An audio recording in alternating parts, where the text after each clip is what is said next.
Hi అండి, నమస్తే అందరికీ. Welcome to our channel Arabic తెలుసుకుందాం తెలుగులో. ఈరోజు వీడియోలో కొన్ని ముఖ్యమైన పదాలను అయితే నేర్చుకుందాం. మొదటి పదం ఏంటంటే బసాఫర్ బుక్రా. బసాఫర్ బుక్రా దీనికి తెలుగులో అర్థం ఏంటంటే నేను రేపు ప్రయాణం చేస్తాను లేదా నేను రేపు ఊరు వెళ్తాను అని అర్థంలో బసాఫర్ బుక్రా అని చెప్తారు అరబీ భాషలో. బసాఫర్ బుక్రా, బసాఫర్ బుక్రా. ఇక్కడ సాఫర్ అంటే ప్రయాణం, బుక్రా అంటే రేపు అని అర్థం వస్తుంది. అలాగే రెండవ పదం తాల్హిని లేదా తాల్ మిన్ని. తాల్హిని లేదా తాల్ మిన్ని అంటే ఇక్కడికి రా, ఇటురా అనే అర్థంలో ఈ విధంగా చెప్తారు. ఇక్కడ తాల్ అంటే రా అని అర్థం. హిని లేదా మిన్ని అంటే ఇక్కడ, ఇక్కడికి. రెండు అర్థాలలో కూడా ఈ విధంగా చెప్తారు. కొన్ని చోట్ల హిని అంటారు, కొన్ని చోట్ల మిన్ని అని అంటారు, ఇక్కడ అని చెప్పడానికి. మూడవ పదం తాల్ హినాక్ లేదా తాల్ మిన్నాక్. తాల్ హినాక్ లేదా తాల్ మిన్నాక్ అంటే తెలుగులో అర్థం ఏంటంటే అక్కడికి రా అని అర్థం. అక్కడికి రా అంటే తాల్ హినాక్ అని అంటారు. ఇక్కడికి రా అంటే తాల్ హిని అని అంటారు. హిని అంటే ఇక్కడ, హినాక్ అంటే అక్కడ అని అర్థం. దీనికి ఇంకో అర్థం కూడా మిన్ని అంటే ఇక్కడ, మిన్నాక్ అంటే అక్కడ అని అర్థం. తాల్ హినాక్ అంటే అక్కడికి రా అని అర్థం. రాజు తాల్ హినాగ్ అంటే రాజు అక్కడికి రా అనే అర్థంలో ఈ విధంగా చెప్తారు. మేరీ తాల్ మిన్నాగ్ అంటే మేరీ అక్కడికి రా అనే అర్థంలో చెప్తారు. హిని అంటే ఇక్కడ, హినాగ్ అంటే అక్కడ అని అర్థం. అలాగే నాలుగవ పదం రోహ్ హినాగ్. రోహ్ హినాగ్ అంటే అక్కడికి వెళ్ళు అనే అర్థంలో రోహ్ హినాగ్ అని చెప్తారు. రాజు రోహ్ హినాగ్ అంటే రాజు అక్కడికి వెళ్ళు అని అర్థం. ఇక్కడ రోహ్ అంటే వెళ్ళు, హినాగ్ అంటే అక్కడ, అక్కడికి, అటువైపు అనే సందర్భంలో ఇలా చెప్తారు. తాల్ హిని అంటే ఇక్కడికి రా, ఇటురా అని అర్థం వస్తుంది. తాల్ హినాగ్ అంటే అక్కడికి రా, అటురా అని అర్థం. రోహ్ హినాగ్ అంటే అక్కడికి వెళ్ళు అని అర్థం. తాల్ అంటే రమ్మని, రోహ్ అంటే వెళ్ళు అని అర్థం. హిని అంటే ఇక్కడ, హినాగ్ అంటే అక్కడ. అలాగే ఐదవ పదం అషూఫక్. అషూఫక్ ఇంగ్లీష్లో ఐసీయు అని అంటారు.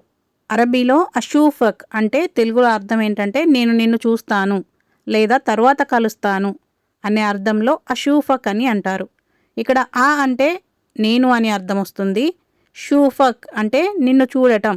సాధారణంగా ఎవరైనా వెళ్ళేటప్పుడు మళ్ళీ కలుద్దాం, మళ్ళీ చూద్దాం అనే సందర్భంలో ఎక్కువగా అషూఫక్ అనే పదాన్ని వాడుతూ ఉంటారు. ఆరవ పదం హాద మకానీ.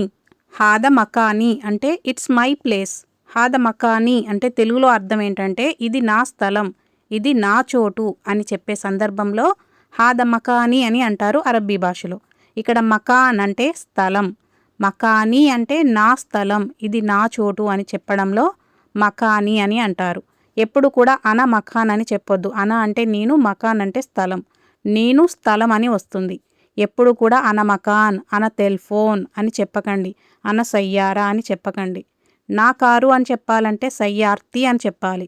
నా స్థలం అని చెప్పాలంటే మకానీ అని చెప్పాలి. నా ఫోన్ అని చెప్పాలంటే టెలిఫోనీ అని చెప్పాలి. నా ఇల్లు అని చెప్పాలంటే బేతి అని చెప్పాలి.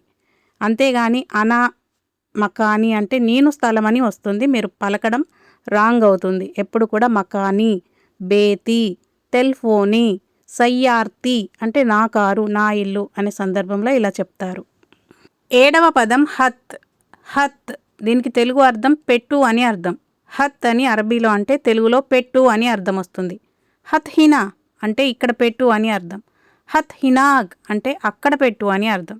హత్ అల తావులా అంటే టేబుల్ పైన పెట్టు అనే అర్థంలో ఇలా చెప్తారు. హత్ అంటే పెట్టడం. హత్ తహెత్ అంటే కింద పెట్టు అని అర్థం. హత్ ఫోగ్ అంటే పైన పెట్టు అని అర్థం. హత్ బర్రా అంటే బయట పెట్టు అని అర్థం. హత్ దాఖల్ సయ్యారా అంటే కారులో పెట్టు అనే అర్థంలో ఇలా చెప్తారు. హత్ అంటే పెట్టు, పెట్టడం అని అర్థం. అలాగే ఎనిమిదవ పదం అన మష్గూల్ అల్హేన్. అన మష్గూల్ అల్హేన్ అంటే నేను ఇప్పుడు బిజీగా ఉన్నాను అని అర్థం. ఇప్పుడు అని చెప్పడానికి అల్హేన్ అని అంటారు. బిజీగా ఉన్నాను అని చెప్పాలంటే మష్గూల్ అల్హేన్ అని అంటారు. అన మష్గూల్ అల్హేన్ నేను ఇప్పుడు బిజీగా ఉన్నాను. నేను నిన్న బిజీగా ఉన్నాను అని చెప్పాలంటే అన కుంత్ మష్గూల్ అమ్స్. అన కుంత్ మష్గూల్ అమ్స్ అని అంటారు. అన కుంత్ మష్గూల్ అమ్స్ అంటే ఐ వాజ్ బిజీ ఎస్టర్డే అని అర్థం వస్తుంది. పాస్ట్లో జరిగిపోయిన దానికి కుంత్ అనే పదాన్ని ఉపయోగిస్తారు.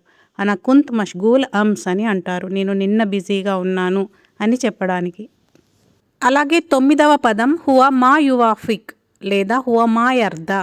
హువ మా యువాఫిక్ లేదా హువ మా యర్దా అంటే తెలుగులో అర్థం అతను ఒప్పుకోడు, అతను అంగీకరించడు అని చెప్పడానికి హువ మా యువాఫిక్ లేదా హువ మా యర్దా అని అంటారు అరబిక్లో.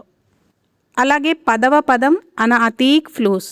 అన అతీక్ ఫ్లూస్ అంటే నేను నీకు డబ్బులు ఇస్తాను అని అర్థం. అన అంటే నేను, అతీక్ అంటే నీకు ఇస్తాను అని అర్థం. ఫ్లూస్ అంటే డబ్బులు. అనాతీక్ ఫ్లూస్ నేను నీకు డబ్బులు ఇస్తాను అనే అర్థంలో ఇలా చెప్తారు. వీడియో చివరికైతే వచ్చేసామండి. చాలా సులభంగా ఈ వీడియోలో 10 పదాలనైతే నేర్చుకున్నాము.